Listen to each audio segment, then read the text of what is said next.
이번엔 의붓 아버지 계모 비유. 그러니까 이번 N이라고 써요. 이번 N. 그렇다면 앞서 뭐가 또 있었다는 뜻이 되는 거네요. 지금요. 여러 번이다라는 뜻이 됩니다.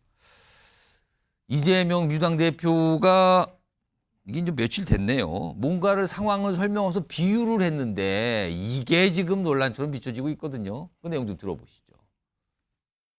국가나 정부라고 하는 것이 든든한 아버지, 포근한 어머니 같은 것이어야 되거든요.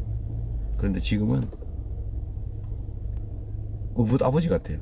매만 때리고 사랑은 없고 계모 같아요. 파치 엄마 같아요. 파치 엄마. 이재명 대표를 반면 교사 삼아주시기 바랍니다. 하루에 하나씩 정말 망언을 반복하고 있는데요. 어제는 정부가 의붓 아버지 같다라는 정말 황당한 말을 했습니다. 이건 대한민국의 재혼 가정이라든가 이런 많은 분들에게 정말 마음의 상처를 주는 얘기입니다. 콩지 파치 우화 얘기한 것이니까요. 그렇게 이해하시고 그런 것보다는 정부 여당은 부동산 투기 세력들 공천한 거 이런 것에 대해서 해명하는 게 우선일 것 같습니다. 예를 든 이런 것들을 가지고 좀 말꼬투를 잡는데 진지하게 국정에 임해주는 게 어떻겠냐. 오늘 해명도 좀 있었네요. 공지파찌 동화 얘기한 건데, 우화 얘기한 건데, 뭐 이런 해명도 있었습니다.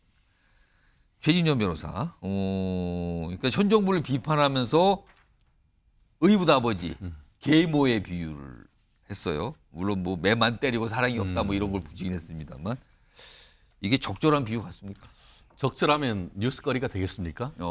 매우 부적절하죠. 어떻게 보면은 그 가정에서의 어머니, 아버지에 대한 인식이 거의 19세기적인 어떤 고루한 인식 아니겠습니까? 지금 남녀의 어떤 성 역할을 얘기하면서 든든한 아버지, 포근한 어머니. 요즘은 아빠도 포근해야 되고 엄마도 든든해야 되는 건 아니겠습니까? 그런데 성 역할을 남녀로 딱 나눠서 하는. 그 부분을 보셨군요. 왜 그걸 나눴냐, 그렇죠. 역할을 그렇게 단정적으로. 얘기를 하고 또 아까 얘기한 것처럼 의붓 아버지 같다. 매만 때리고 이분은 맨날 때리고 찢고 이런 얘기 말씀하시는데 때리고 찢고 사랑이 없고 계모 같고 파치 엄마 같다. 저는 이걸 보면서 계모 내지는 어떤 재혼 가정에서의 어떤 문제 같은 것에 대한 아무런 인식이 없다는 생각을 가지지 않을 수 없는 것이죠. 재혼 가정이 굉장히 많죠. 많아요. 실질적으로 작년에 한 20만 건 정도 그 결혼이 있었는데 그중에 한 제가 알기로 한 20% 정도가 재혼 가정이란 말이에요. 맞네요. 그럼 그분들에 대해서는 무슨 정책을 하겠다는 거예요. 그렇기 때문에 저는 이런 말이 있음에도 불구하고 민주당 외곽에 있는 여성 단체가 아무 말씀을 하지 않는 것 자체가 저는 문제다라고 생각을 하고 이 부분에 대해서 문제를 생각하니까 뭐 재미있게 얘기했네라고 하면서 거꾸로 뭐라고 했어요 아까 부동산 투기하는 후보 그런 공천했던 그런 걸 얘기하는데 예. 그 부분에 대해서 꼭 한마디 할게요.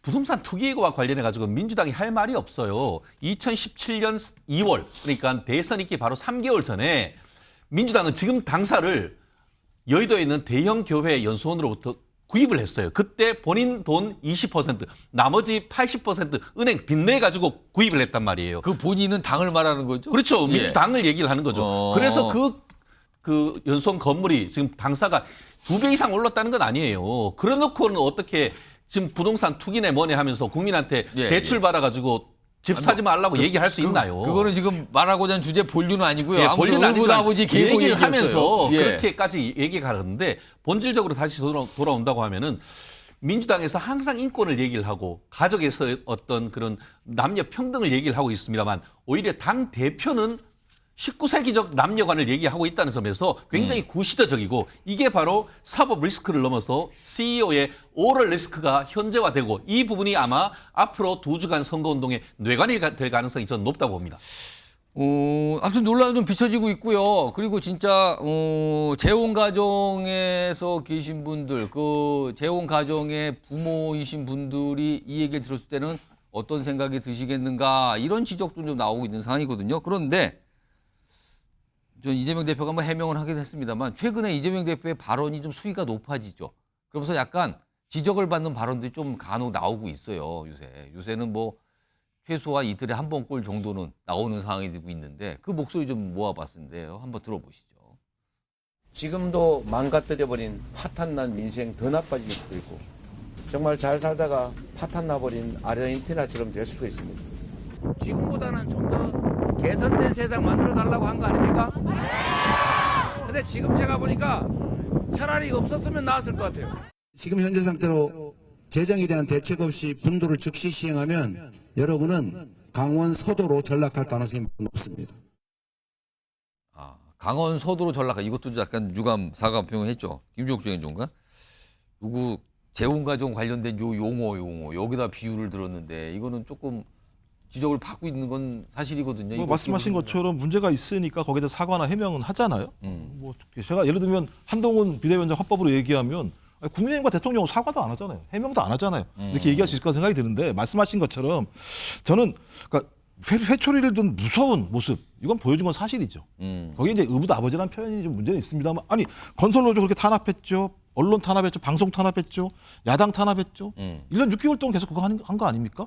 바이든 날리면과 관련해서 아직 확인도 안 되는 문제 가지고 특정한 방송사에 대해서 예를 들면 고소고발을 하는 예, 이런 예. 행태들 자체가 기존에 있었던 정부의 모습과는 다른 모습을 보여왔다는 측면들이 분명히 있기 때문에 그 예. 부분에서 회초리를 든 무서운 예를 들면 대통령의 행태를 보인 건 사실이라는 생각이 근데 드는데 거기에 덜컥 의붓아버지 계모가 나온 거다. 그래서 이제 아까 의원법을 들었던 측면이 예. 있습니다만 저는 적어도 선거라는 기간 또는 일반적으로 정치인들은 자기 발언에서 무엇인가 예를 들면 대중들이 듣기에 예. 거부감이 있거나 문제가 있는 발언을 했다고 한다면 그 이후에 거기에 대해서 사과를 하거나 해명하는 게 맞다는 생각이 분명히 들고요. 저는 그런 측면에서 바로 즉각적으로 거기에 대해서 사과 해명한 측면들은 일단 그런 저런 발언들을 좀 더 예를 들면 다르게 표현했다라면 좋을 수 있겠다는 생각이 듭니다만 예. 또 저렇게 실수했다고 하더라도 거기에 대해서 사과하고 해명하는 게 맞다는 생각이 들고 최근에 저런 발언을 하는 측면들은 뭐냐면 국민들이 생각하는 현 정부에 대한 분노 심판의 여론보다 민주당이 지금까지 해왔던 모습들이 거기에 따라가지 못했다는 여론들이 꽤 많이 있었어요.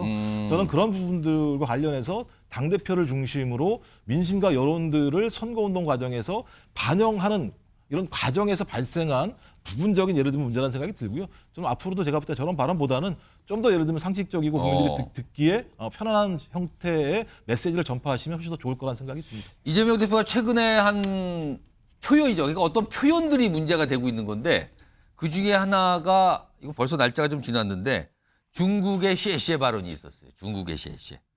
이게 그때 발언이 돼서 논란이 되면서 조금 시간이 가면서 잦아드는 것 같은데 중국에서 반응을 보였어요. 지금요. 그거에 대해서. 분위기는 극찬을 하는 분위기로. 자, 그럼요. 일단 이와 관련된 발언부터 들어보겠습니다. 중국 사람들이 한국 싫다고 한국 물건을 사질 않습니다. 왜 중국을 찝쩍거려요? 그냥 쎄쎄. 대만에도 쎄쎄.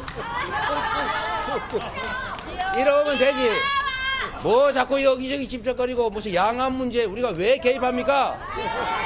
대만 해비 뭘 어떻게 되든 중국과 대만 국내 문제가 어떻게 되든 우리가 뭔 상관 있어요?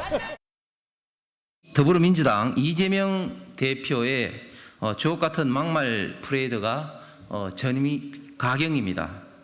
지난 22일 충남 당진 뉴스에서는 왜 중국에 찝쩍거리냐 그냥 셰시하면 된다 하면서 사대주의 본색을 드러냈고 지난 8일에는 시민들에 대해 이찍은 아니겠지 라면서 국민을 갈라치기 하고 이런 반응이 나왔는데요. 그런데 화면 좀 보겠습니다. 이게 중국에서 주목을 하고 있어요. 중국의 매체라는 게 사실 관영이잖아요. 그럼 관영이기 때문에 중국 당국의 목소리를 반영하는 거거든요. 특히 저기 보시면 황구시보라는 데는 굉장히 중국 정부를 강하게 옹호하고 두둔하는 그런 걸 유명한 곳이잖아요. 근데 여기서 한국 최대 야당인 민주당 이재명 대표가 윤 정부의 중국, 일본에 대한 외교 정책을 강하게 비판했다. 그러면서 약간 이렇게 우리로 표현을 치면 약간 띄워주는 듯한 보도를 했거든요. 근데 이거에 대한 반응이 중국 내에서 나왔는데 한국에서 단 하나뿐인 현명한 사람. 그럼 뭡니까? 지금 이재명 대표를 뺀 다른 분은 현명하지 않은 사람이 된다? 한국에 이렇게 사리에 밝은 사람을 드물다. 이민찬 대변인, 이 반응을 어찌 봐야 될지요? 잊고 있던 이재명 대표의 그 과거 막말 본색을 국민들에게 다시 한번 상기시켜주는 계기가 되지 않았나 싶습니다. 정말 국격을 이렇게 추락시키고 국민의 자존심을 이렇게까지 상하게 해도 되는가? 저는 저렇게 말 한마디로 넘어갈 수 있는 문제가 아니라고 봅니다. 이 외교 문제는요, 우리나라처럼 이 대외 의존도가 높은 나라는 예. 외교가 그 먹고 사는 문제입니다. 근데 중국에 셰셰하고 대만에 셰셰하고 그런 식으로 해서 여러 가지 이 경제 외교 문제를 풀어갈 수 있겠습니까? 그래서 뭐 중국 국민들에게는 환호를 받을지 모르지만 우리 대한민국 국민들에게는 너무 자존심 상하는 일이 됐다고 보고요. 저는 이 조국 효과라고 봅니다. 이 문제가 근본적으로. 조국 신당이 뜨면서 이재명 대표의 마음이 좀 조급해진 것 같아요. 그래서 이제 집토끼를 더 잡기 위해서 발언 수위가 높아지고 있는 이런 모습인데요. 예. 결국 이러다가 산토끼가 다 떠나갈 수 있다. 저는 이렇게 보고 있고요.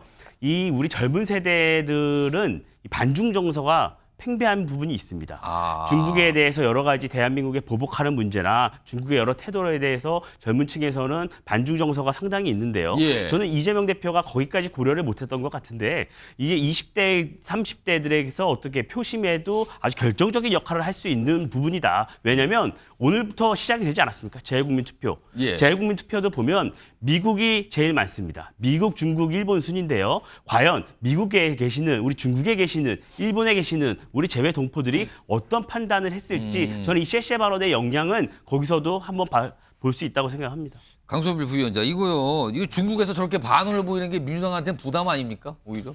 아니 뭐 국격 중요하죠. 근데 저는 이재명 대표가 뭐 셰셰 발언 때문에 국격을 뭐 손상시켰다고 생각하지 않고요. 더 중요한 거는 실리입니다. 그러니까 이재명 대표가 전체적으로 지적하는 바를 좀 본질을 봐야 돼요. 예. 그게 뭐냐? 어떤 외교라든가 윤석열 정부가 외교를 할 때 예, 발언이라든지 행동이라든지 이런 것을 할 때 좀 전략적 모호성을 좀 해줬으면 좋겠다. 어떤 행동이나 말을 함에 있어서 퇴로를 열어놔야 되거든요. 예. 그러니까 예를 들어서 우리 중국과 러시아하고 수교한 지 한 30년 예, 넘었잖아요. 근데 보수 정부 때부터 시작을 했어요. 그래서 우리가 30년 동안 외교하면서 국교 무역하면서 잘 살아왔어요. 예. 우리도 흑자로 돈도 많이 벌었고요. 근데 사이가 안 좋아지면 그 적자는 누가 감당을 또 강소빌 하겠습니까? 부위원장님 잠깐만요. 네. 지금 요 이슈에 대해서 강성필 부위원장과 김종욱 전 행정관이 일관되게 설명하시는 게 그 네. 취지와 내용을 봐라. 그건 알겠습니다. 지금 그 취지와 내용에 대해서는 각각의 주장이니까 알겠어요. 여기서 논하는 게 아닙니다. 근데 그 취지를 전달하는 표현이 논란이 되는 거잖아요. 지금요. 근데 지금 제가 드린 질문은 이 셰셰라는 이 표현에 중국이 환호하는 반응을 보였다는 거예요. 이게 민주당으로서는 총선 앞둬서 좋으냐 부담이냐 이거죠 지금. 그럼 어떻게 판단해야 됩니까? 총선을 앞두고 표를 얻기 위해서 한 게 아니라 예. 그래서 이제 본질을 말했던 거예요. 예. 이재명 대표가 총선을 앞두고 예. 중국에게 좋은 소리를 하거나 듣기 싫은 소리를 해서 표의 득실을 따지려고 한 게 아니라 그건 아니다. 왜 그냥 그 윤석열 정부의 예. 어떤 발언과 외교적인 발언과 행동을 봤을 때 조금 전략성 모호성을 유지해 달라. 그건 그건 알겠는데 도구로 중국이 쓰였다는 이렇게 거예요. 반응을 보인 거는 민주당으로서는 어떻게 판단하세요? 저희로서는 뭐 딱히 나쁠 건 없다고 봐요. 괜찮, 상관은 없다. 그건 부담은 아니다. 네. 아까 사실은 20대 젊은 세대의 반중 정서를 또 자극한 거 아니냐라는 아니 반중 분석을 정서를 해주셨거든요. 그럼 자극했다는 예. 그건 어떻게 객관화시키죠? 그리고 그렇게 따진다고 하면 반일 정서는 어떻게 하죠? 그러니까 예를 들어서 최근에 국민의힘의 후보들이 예. 친일 성향의 막말을 했잖아요. 그랬잖아요. 조선시대보다 일제강점기가 더 좋다고 한 것보다 그 성향이 어디 있습니까? 큰 논란이 됐어요. 그럼 이것도. 반일 감정은 어떻게 하실 겁니까?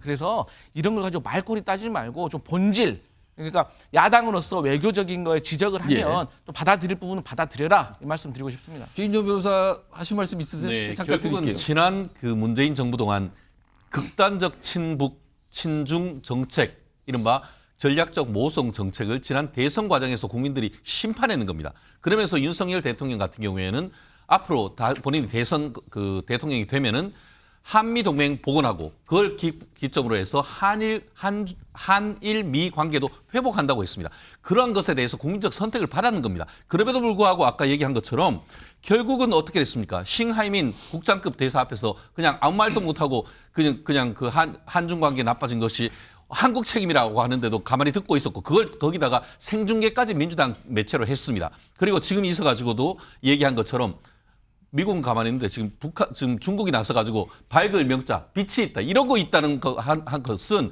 국민적 자존심에 굉장히 큰 상처를 입히는 것 아니겠습니까?